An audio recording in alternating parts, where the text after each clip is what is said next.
வணக்கம். இது people English series. இந்த வீடியோல நம்ம பார்க்க போறது ஒரு முக்கியமான கிராமர் ஸ்ட்ரக்சர். ரொம்ப நாள் முன்னாடி நம்ம ஒரு வீடியோ போட்டிருந்தோம். How to understand long sentences அப்படின்னு சொல்லிட்டு. ஸோ லாங் சென்டென்ஸ்னா சில சமயங்கள்ல இங்கிலீஷ்ல ஒரு சென்டென்ஸ் எடுத்துக்கிட்டோம்னா, அது ஒரு பேராகிராஃப் மாதிரி இப்படி போயிட்டே இருக்கும். ஸோ அந்த மாதிரி லாங் சென்டென்ஸ் எப்படி புரிஞ்சுக்கிறது அப்படின்னு நம்ம வீடியோ போட்டப்ப நம்ம சொல்லியிருந்த ஒரு முக்கியமான விஷயம் என்ன அப்படின்னா, இந்த லாங் சென்டென்சஸ்ல மெயினான விஷயம் என்னமோ சின்னதா தான் இருக்கும். பட் அதில இருக்க ஒவ்வொன்னையும் டிஸ்கிரைப் பண்ணி, அடிஷனல் இன்ஃபர்மேஷன் ஆட் பண்ணி தான் அது அவ்வளோ லாங்கா இருக்கு. ஸோ, அதில மெயினான விஷயம் என்னன்னு நம்ம புடிச்சுட்டோம் அப்படின்னாலே, இந்த சென்டென்ஸ முழுமையா அண்டர்ஸ்டாண்ட் பண்ணிக்கிறது ஈஸியா இருக்கும் அப்படின்னு நம்ம சொன்னோம். இப்ப நம்ம சொன்னோம் இல்லையா? ஸோ, ஒரு சின்ன சென்டென்ஸ்ல அடிஷனல் இன்ஃபர்மேஷன ஆட் பண்றது அப்படின்னு சொல்லிட்டு. ஸோ, அந்த மாதிரி அடிஷனல் இன்ஃபர்மேஷன ஆட் பண்ற ஒரு ஸ்ட்ரக்சர தான் நம்ம இன்னைக்கு பார்க்க போறோம். இப்போ நம்ம லாங் சென்டென்சஸ் ஃப்ரேம் பண்ண போறோமா அப்படின்னா அப்படி இல்ல. நாம வந்து சிம்பிளா ஸ்போக்கனுக்கு ஏத்த மாதிரியான எக்ஸாம்பிள்ஸ் தான் இப்போ நம்ம ஃப்ரேம் பண்ண போறோம். பட் இந்த ஸ்ட்ரக்சர் உங்களுக்கு லாங் சென்டென்சஸ புரிஞ்சுக்கிறதுக்கும் ரொம்பவே யூஸ்ஃபுல்லா இருக்கும்.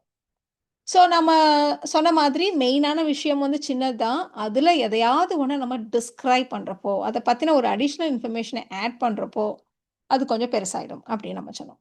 ஸோ, இந்த மாரி அடிஷனல் இன்ஃபர்மேஷன ஆட் பண்றதுக்கு நெறைய வழிகள் இருக்கு. அதில ஒரு வழி என்ன அப்படிங்கிறத தான் நம்ம இன்னைக்கு வந்து பார்க்க போறோம். இப்ப நீங்க வந்து சொல்லிட்டு இருக்க விஷயங்கள், இப்ப இந்த எக்ஸாம்பிள்ஸ்லேருந்து நீங்க என்ன புரிஞ்சுக்கிறீங்கன்னு பாருங்க. அந்த திட்டு வாங்கிட்டு இருக்கான்ல அந்த பையன், அவன் வந்து என்னோட கசின் தான். அந்த பையன் என்னுடைய கசின் அப்டின்னா முடிஞ்சு போச்சு. நம்ம வந்து என்ன சொல்றோம்? அதோ அங்க திட்டு வாங்கிட்டு இருக்கான் பாருங்க. அந்த பையன் என்னுடைய கசின் அப்டின்னு நம்ம சொல்றோம். இந்த டெக்கரேட் பண்ணிட்டு இருக்காங்க இல்லையா? இந்த சிலைகள்லாம் ஆ இப்ப ஊர்வலமா எடுத்துட்டு போவாங்க. இந்த போடுறாங்க பாருங்க இந்த பாட்டு எங்க அம்மாவுக்கு ரொம்ப புடிச்ச பாட்டு. இப்படியெல்லாம் நம்ம சொல்றோம்.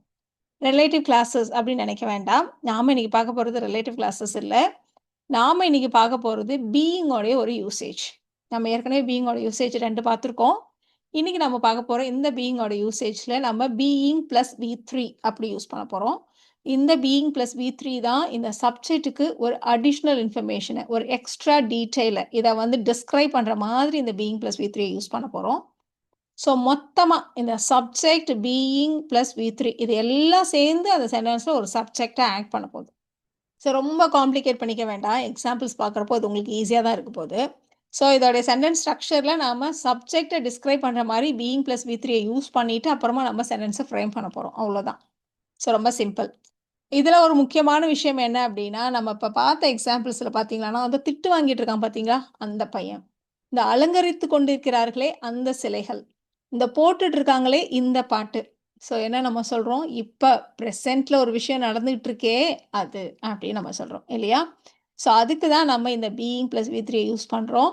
இந்த பீயிங் பிளஸ் வி3ய நம்ம பிரசன்ட் கன்டினியூயஸ் பாசிவ் அப்படின்னு நம்ம சொல்லுவோம். Present continuous passive. உங்களுக்கு இந்த கிராமர் டெர்ம்ஸ்லாம் தேவையில்லன்னா ஜஸ்ட் விட்டுடுங்க. எப்படி யூஸ் பண்றோன்றத மட்டும் பாருங்க போதும். நம்ம அப்படியே ஸ்போக்கன்ல இத ஈஸியாவே யூஸ் பண்ணிடலாம். இப்போ ஃபர்ஸ்ட் சொன்ன அந்த எக்ஸாம்பிள் எடுத்துக்குவோம். இத நீங்க வந்து டைரக்ட் டிரான்ஸ்லேஷன் அப்படின்னா, திட்டப்பட்டு கொண்டிருக்கும் அந்த பையன் என்னுடைய கசின் அப்படின்னு வரும். பட் நம்ம ஸ்போக்கன் அப்படி சொல்ல மாட்டோம். அந்த திட்டு வாங்கிட்டு இருக்கான் பார்த்தீங்களா, அந்த பையன் என்னுடைய கசின் அப்படிதான் நம்ம ஸ்போக்கன்ல சொல்லுவோம். ஸோ அதே மாரியே நம்ம வச்சுக்கலாம். ஸோ திட்டு வாங்கிக் கொண்டிருக்கிற பையன். ஸோ இதுல சப்ஜெக்ட் பாருங்க அந்த பையன். த பாய். அவன நம்ம இப்ப டிஸ்கிரைப் பண்ண போறோம். அவன் இப்ப திட்டு வாங்கிட்டு இருக்கான். அதான் பீயிங் ஸ்கோல்டட். இந்த இடத்துல பீயிங் அப்படின்றது பிரசன்ட் கன்டினியூயஸ். அதுக்காக தான் பீயிங் ஸ்கோல்டட். இப்போ இத அப்படியே நம்ம வந்து சப்ஜெக்ட்டா யூஸ் பண்ண போறோம் சென்டென்ஸ்ல. நீங்க இத பேசிக்கா இந்த சென்டென்ஸ் எப்படி ஃப்ரேம் பண்ணுவீங்க? The boy is my cousin. அவ்வளோதான் இல்லையா? ரொம்ப சிம்பிளான ஒரு sentence. The boy is my cousin. வெறுமனே பாய்ன்னு சொல்லாம இப்ப நம்ம என்ன சொல்றோம்? The boy being scolded is my cousin அப்படின்னு நம்ம சொல்றோம். ஸோ அப்ப கேட்கிறவங்களுக்கு எந்த பையன நம்ம சொல்றோம் அப்படிங்கிறது ஈஸியா புரிஞ்சிடும். இதுல நம்ம ரிலேட்டிவ் கிளாஸஸ் பார்க்கல, ரிலேட்டிவ் ப்ரொனவுன்ஸ நம்ம யூஸ் பண்ணல அப்படின்னு நம்ம ஃபர்ஸ்ட்டே சொல்லிட்டோம். இருந்தாலும் கண்டிப்பா யாராவது கமெண்ட்ல கேட்பீங்க. அதுக்காக ஒரே ஒரு விஷயத்த மட்டும் இந்த இடத்துல சொல்லிடலாம். ஸோ இந்த சென்டென்ஸ நாம இன்னும் கொஞ்சம் ஸ்ட்ரெச் பண்ணலாம். எப்படி? "The boy who is being scolded is my cousin" அப்படியும் சொல்லலாம். இந்த இடத்துல பாய்ன்றது ஒரு பெர்சன் இல்லையா? அதனால ஹூன்ற ரிலேட்டிவ் ப்ரொனவுன யூஸ் பண்ணி, "the boy who is being scolded is my cousin" அப்படியும் சொல்லலாம். ஸோ இது தேவையில்லை. அதனால இது இல்லாமலே நாம "the boy being scolded is my cousin" அப்படின்னு சொன்னாலே போதுமானது. இப்ப செகண்ட் எக்ஸாம்பிள் பார்க்கலாம். அந்த ஃபைல்ஸ்ல தான் முக்கியமான இன்ஃபர்மேஷன்லாம் இருக்கு அப்படின்னு சொல்லணும். எந்த ஃபைல்ஸ்? அதோ மேனேஜர் செக் பண்ணிட்டு இருக்காரே அந்த ஃபைல்ஸ். இப்போ பிரசன்ட்ல மேனேஜர் செக் பண்ணி கொண்டிருக்கும் கோப்புகள் தான் முக்கியமான தகவலை கொண்டுள்ளன அப்படின்னு நம்ம சொல்லணும். ஸோ இந்த இடத்துல சப்ஜெக்ட் பாருங்க, அந்த ஃபைல்ஸ். ஃபைல்ஸ். எந்த ஃபைல்ஸ்? மேனேஜர் செக் பண்ணிட்டு இருக்குது. Being checked by the manager. Being checked by the manager. இல்லைன்னா being verified by the manager. இப்போ இதுதான் இந்த சென்டென்ஸில் சப்ஜெக்டாக வரப்போகுது. ஸோ இப்போ இந்த இடத்துல அதில் தான் முக்கியமான தகவலை கொண்டுள்ளனன்னு இருக்கு. அப்போ இட் கண்டைன்ஸ். ஆனால் இந்த இடத்துல ஃபைல்ஸ்னு ப்ளூரல் இருக்கு இல்லையா, அதனால கண்டைன் அப்படின்னு போடுவோம். இந்த இடத்துல எஸ் போட வேண்டாம், ஏன்னா இந்த இடத்துல ப்ளூரல் இருக்கிறதுனால இங்கே நம்ம எஸ் போடல. The files contain important information. அதில் இந்த ஃபைல்ஸை நம்ம கொஞ்சம் டிஸ்கிரைப் பண்ணுறோம். The files being check by the manager contain important information. The files being checked by the manager contain important information. So நம்ம அந்த வீடியோவில் சொல்லியிருந்த விஷயம் இதுதான். The files contain important information அப்படிங்கிறது தான் மெயின் மேட்டர். அதில் நம்ம எந்த ஃபைல் அப்படிங்கிறத டிஸ்கிரைப் பண்ணுறதுக்கு தான் இந்த 5 வேர்ட்ஸை நம்ம சேர்த்துருக்கோம். அதனால தான் இந்த சென்டென்ஸ் வந்து லாங்காக தெரியுது உங்களுக்கு. ஸோ பெரும்பாலான லாங் சென்டென்சஸில் பேசிக்கான விஷயம் சின்னது தான்.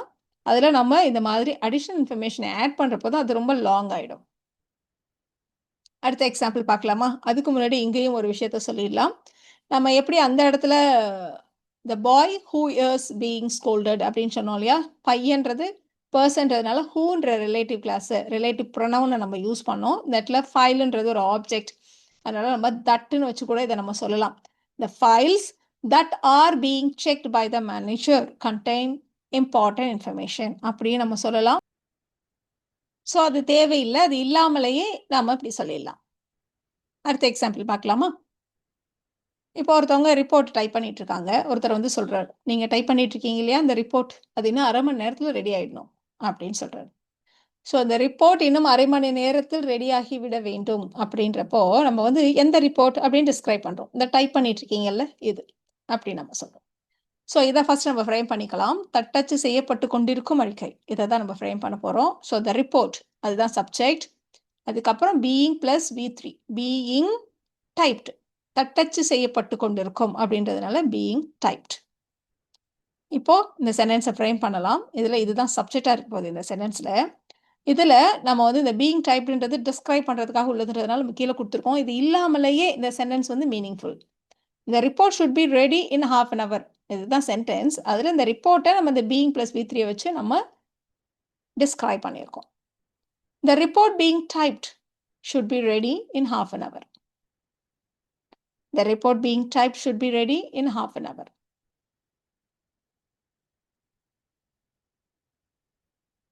இப்போ ஒரு ஸ்கூல் நினச்சிக்கோங்க. அங்கே புக்ஸ் எல்லாம் கொஞ்சம் டிஸ்ட்ரிபியூட் பண்ணிட்டு இருக்காங்க.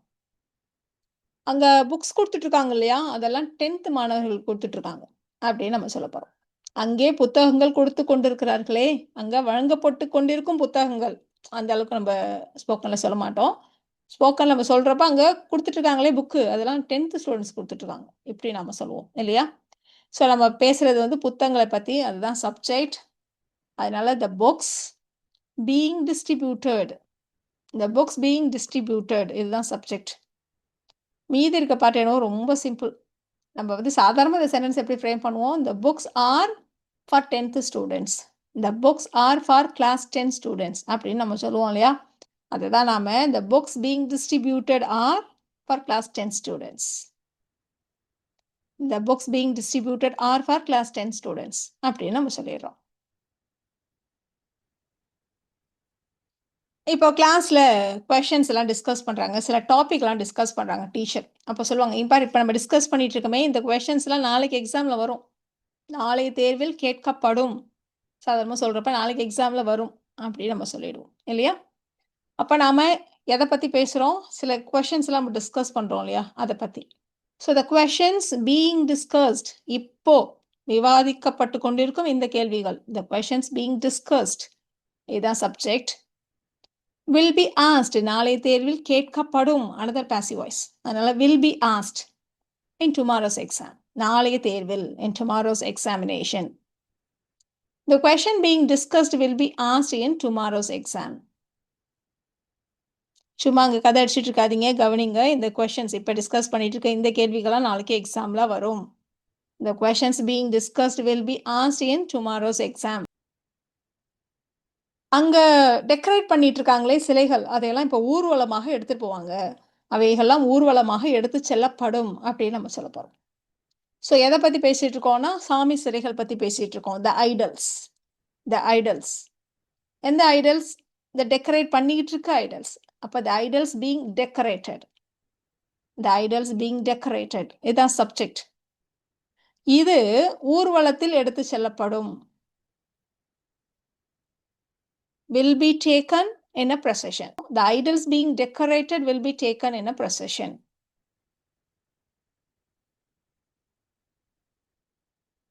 இப்ப கட்டிட்டு இருக்காங்களே இந்த பிரிட்ஜ், இது நம்மளுடைய டிராவல் டைமை கன்சிடரபிளி குறைக்கும் அப்படின்னு நம்ம சொல்ல போறோம்.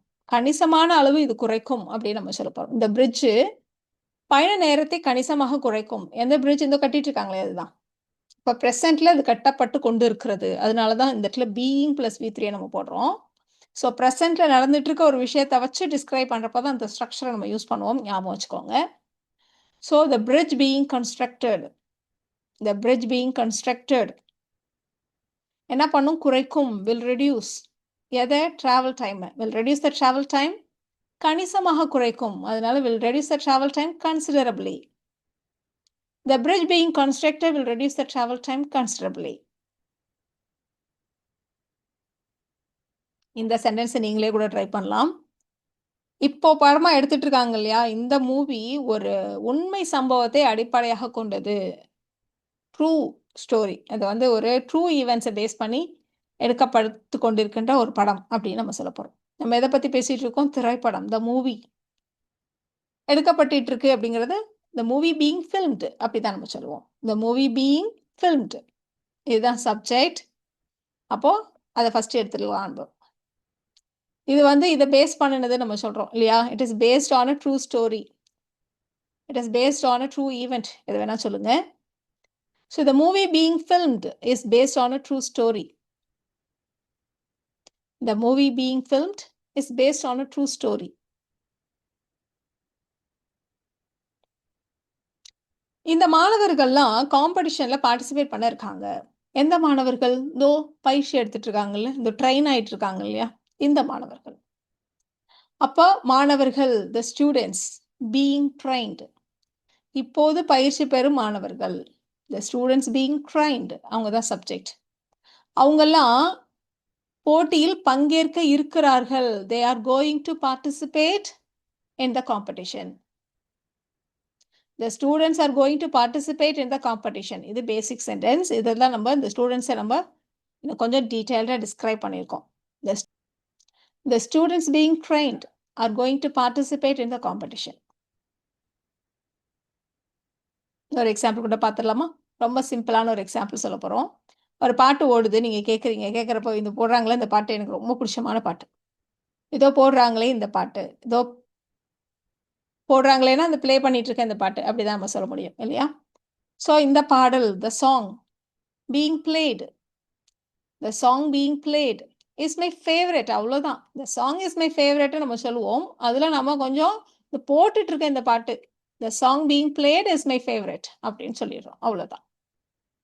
இப்போ இந்த இடத்துல இந்த பீயிங் பிளஸ் V3 இந்த சப்ஜெக்டோட சேர்ந்தாப்புல எதுக்காக வருது, என்ன ஃபங்க்ஷன் பண்ணுதுன்னு உங்களுக்கு புரிஞ்சிச்சு இல்லையா? இந்த சென்டென்சஸை நீங்கள் ட்ரை பண்ணுங்க. இந்த ரிப்பேர் பண்ணிட்டு இருக்காங்களே இந்த லேப்டாப், இது நாளைக்கு தான் ரெடியாக இருக்கும். நாளைக்கு இது ரெடியாக இருக்கும். இப்போ ரிப்பேர் பண்ணிட்டு இருக்காங்க, பட் இது நாளைக்கு ரெடியாக இருக்கும். தேடப்படும் அந்த நபர் வந்து ஒரு பெரிய குற்றவாளி. அவர் வந்து ஒரு பெரிய கிரிமினல் அப்படின்னு நம்ம சொல்லணும்.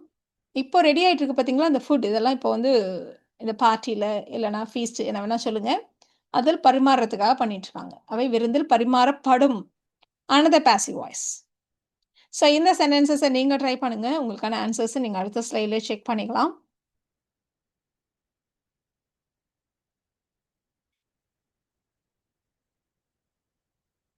உங்களுக்கான ஆன்சர்ஸ்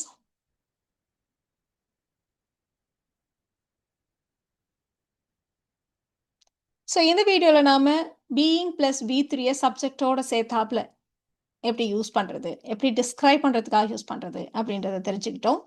இந்த வீடியோ உங்களுக்கு யூஸ்ஃபுல்லாக இருக்கும்னு நினைக்கிறேன். Thank you so much.